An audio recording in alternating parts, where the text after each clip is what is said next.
at brief. Pasintabi muli. Hindi ba tayo pinagluloko lang ng TESDA? Secretary Laguesma, bakit wala kang nagawa para sa ating mga magagawa? Mag-resign ka na o dapat masama ka sa papalitan sa reshuffle na nangyari ngayon sapagkat para sa akin, ikaw ay isang inutil. Hoy! Secretary Laguesma, gising! Mr. President and my dear colleagues, let me take a few minutes of your time to talk about theft. Theft meaning pagnanakaw. Ang pagnanakaw ay isa sa pinakalumang krimen sa ating mundo. Panahon pa ni Moises, nasa 10 Commandments na po yan. Thou shalt not steal. Thou shalt not covet your neighbor's goods. At sa revised penal code naman, ang theft ay ang pagkuha ng gamit na hindi sayo na walang pahintulot sa nagmamay-ari dahil sa pagnanasang makalamang. Tulad ng isang shoplifter, hindi mo pwedeng kunin ang paninda nang hindi ka nagbabayad dahil makukulong ka. Ang snatcher, pinaparusahan din dahil kinukuha niyang hindi sa kanya. Ito po ang mga pangkaraniwang theft na alam natin. But Mr. President and dear colleagues, let me paint a different kind of theft affecting our people that's more dangerous than our regular theft. Ang tinutukoy ko po ang wage theft. When I joined the Senate, this was one of the first bills I filed. It is because among the many complaints I receive in my program, ito po ang pinakatalamak. Araw-araw, daan-daan po ang nagreklamo tungkol sa hindi pagbayad ng sapat na sweldo at mga benepisyo sa mga empleyado. Employers and companies think that they are giving the proper wage at the proper time is optional. They think na may utang na loob sa kanilang mga empleyado, kaya dapat intindihin daw na lang nila kung kulang o delayed ang sweldo. Sa akin pong palagay, isang uri po ito ng pagnanakaw na hindi nalalayo sa snatcher at shoplifter. Bakit po? Kasi kinuha nilang oras at pagod ng mga empleyado nila nang walang bayad. Ito po ay parang shoplifting. Ang sweldo at mga benepisyo na pagmamay-ari ng mga empleyado ay kinukuha ng kumpanya. Ninanakaw in short. Hindi po ba parang snatching ito? Ang mga kumpanyang ito ay ang mga tinatawag kong mga sosyal na mandurukot, sosyal na mga kawatan, sosyal na mga magnanakaw. Alam ko po na may mga batas tayo tungkol sa hindi pagbayad ng tamang sahod at mga benepisyo, pero hindi po ito sapat. Ang mga penalty of fines ay tinatawanan lang ng mga kumpanya na nagpapasahod sa ating mga kababayan. Alam kasi nila na kailangan ng mga tao ang trabaho at mas magastos pa ang magsampa ng kaso sa DOLE. Hindi po patas ang batas natin. Kung ang katulong o kasambahay ay nagnakaw, qualified theft agad at unbailable. Pero kapag ang kumpanya o ang amo ay nagnakaw ng sweldo sa kasambahay o sa ordinaryong empleyado, kadalasan compliance order at fines lang. Di po ba? Hindi tama. We need to level the playing field. Upang alamin po ang kalagayan ng ating mga manggagawa, nagsagawa ako ng mga ocular inspection habang tayo po'y nasa recess. Hindi po ako makapaniwala sa aking mga nadiskubre. Sa 11 kumpanya na napuntahan ko, 10, again, sa 11 kumpanya na puntahan ko, 10 ang may mga labor violation sa pagpapasweldo.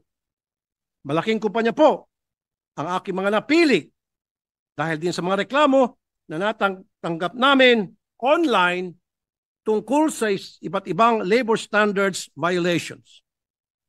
Sa totoo lang po, Mr. President, ang una kong pakay ay makitang kondisyon ng mga trabahador sa mga kumpanya at malaman kung may kailangang ba i-adjust sa kanilang mga sweldo. Pero nalungkot po ako na hindi pa ito ang pinakamalaking problema nila. May dalawang pakana itong mga kumpanya upang maiwasan ang pagbayad ng tamang minimum wage. Una, sa halos lahat po ng food manufacturing companies na pinuntahan ko, may pinatutupad silang tinatawag na pakyawan o piece rate. Ano po ang pakyawan? Ang pakyawan ay ang pagbayad sa empleyado depende sa dami ng natapos niyang trabaho. Kung titingnan po ang batas, walang masama sa pakyawan kasi garantisado dapat na may minimum wage ang mga manggagawa. Pero sa pagkausap ko sa mga tao, kinailangan nila magtrabaho na mahigit 12 oras o higit pa para maabot ang minimum wage. Sa normal na 8 oras, ang inuwi lamang nila ay pumapatak sa 3 hanggang 400 piso. Ibig sabihin, itong mga mandarambong na empleyado na nagpapatupad ng pakyawan ay nagnanakaw ng hanggang 4 na oras na overtime para sa kanilang mga pobre manggagawa. Nung pinost ko po ito online, mas madami pang lumabas na mga sumbong. Mahigit 50 po ang nagsabing ganun din ang kalakaran sa kanilang kumpanya. Ito po ay mula sa mga taga Bulacan, NCR at Kamanaba. Ang nakakagalit pa ay ang kakapalan ng muka ng mga kumpanya na ito dahil wala sila mga piece rate order mula sa Regional Tripartite Wages and Productivity Board. Yung isa meron, pero 2019 pa expired. Walang tama at updated na time and motion study na isinagawa upang malaman kung ilan ba ang kayang matapos ng isang pangkaraniwang maggagawa sa 8 oras. Kaya ayun, ang trabahador sagad sa buto, ang pagod para maabot ang minimum wage. Imbis na 8 oras, 12 oras ang binubuno nila. Ang masayang kumpanya, ayun, nakatipid ng 4 na oras sa overtime pay. At akin pong napagkalaman na sa NCR, 4 lamang po ang nabigyan ng permiso ng National Wages Productivity Commission na para magpatupad ng pakyawan. Pero lumilitaw sa aking investigasyon, daan-daan ng mga kumpanya sa NCR, especially sa manufacturing, food manufacturing, ang nagpapa-implement ng pakyawan. Anong ginagawa ng DOLE? DOLE, natutulog kayo sa kangkungan. Kung sino man ang sekretary ng DOLE, dapat siguro mag-resign ka na o dapat masama ka sa papalitan sa reshuffle na nangyari ngayon sapagkat para sa akin, ikaw ay isang inutil. Command responsibility, ika nga. The people is as good as its leader. Kung palpak ang mga tao, ibig sabihin, nagmula yan sa pagmamana nila sa palpak na leader. Pangalawa, na-discover ko na ang daming mga manufacturing companies na nagpapasweldo base sa sinasabing apprenticeship program ng TESDA, kaya ang sweldo ng trabahador ay below minimum wage or 75% lamang ang binabayaran. Pinagtataka ko po, paano naging apprenticable ang pagbabalot ng chichirya at pagsala ng mani? Again, pinayagan ng TESDA na magkaroon ng apprenticeship program ang mga kumpanya na supposed to be para lamang ito sa mga highly skilled position, highly skilled technical positions.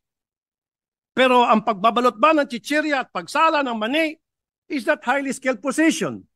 Again, may kalokohan sa TESDA. Kung sino man namumuno dyan sa TESDA, siguro magbalot-balot ka na o mag-isip-isip ka dahil aaraw-arawin kita hanggat hindi nyo naayos tong problema. Masarap pagbulbulin ang ulo ng taga-TESDA at ang ulo ng taga-DOLE kung sino may mga namumuno dyan, pasintabi po.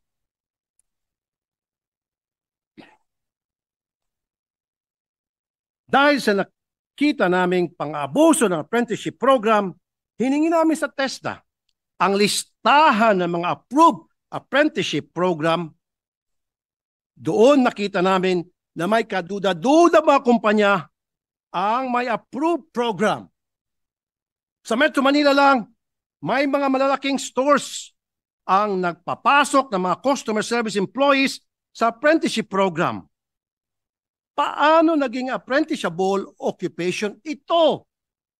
Na sinasabi again, apprenticeshable program sa TESDA supposed to be a highly technical skills. Paano naging highly technical skills ang pagbebenta ng mga damit, pajama, panty at bra? At brief, pasintabi muli. Hindi ba tayo pinagluloko lang ng TESDA? Ayon sa TESDA, ang apprenticeshable occupation ay mga trabaho na kinakailangan may mahigit na 3 buwan na practical training on the job na may kasamang related theoretical instructions. Ayon din sa TESDA law and regulations, ang pwede sa mga apprenticeship program ay highly technical industries. Ayan. Or mga industriya na engage sa application ng advanced technology. Sa diksyonaryo, ang highly technical industry ay sinasabing industriyang involved sa advanced methods and the most modern equipments such as chemicals, drugs, aircraft, at manufacturing industry. Base po sa mga definition na ito, mukhang may mga nagbabanat or may nagbanat ng definition ng highly technical industry. Sa magkanong kadahilanan? Anong technical skill ang kailangan matutunan na mahigit sa 3 buwan ng mga sales lady na nagtitinda ng pajamas, tulad ng sinabi ko kanina, ng mga underwears? Hindi ko po minamaliit ang trabaho na ito. Pero hindi po ito pwede sa apprenticeship program. Hindi po ito ang intensyon ng batas. Panahon na para ito po'y masilip itong apprenticeship program dahil para sa akin, ito po ay naaabuso. Alam ba ito ng TESDA o hindi nila alam? O baka alam nila pero wala silang pakialam sa magkanong kadahilanan? O baka naman depende kay secretary kung anong feeling niya.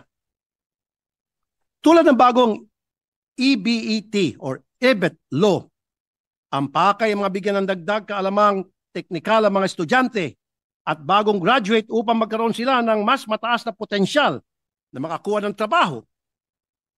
Kailangan i-review ang 573 companies na may accredited apprenticeship program.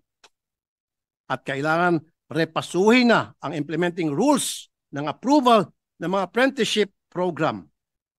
Inaabuso ito ng mga malalaking kumpanya upang makatipid at makapangdugas sa sweldo ng mga pobreng manggagawa.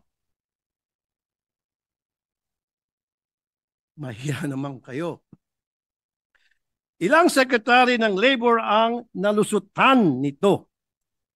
When I say ilan, itong secretary ng labor ngayon at mga nakaraang secretary ng labor natutulog sa pansitan, natutulog sa kangkungan, ika nga.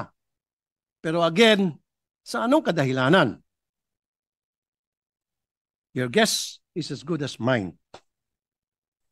Kinakalampag ko po ang mga DOLE officials sa Kamanaba area. There are 24 inspectors, pero lahat ng pinuntahan ko doon may violation.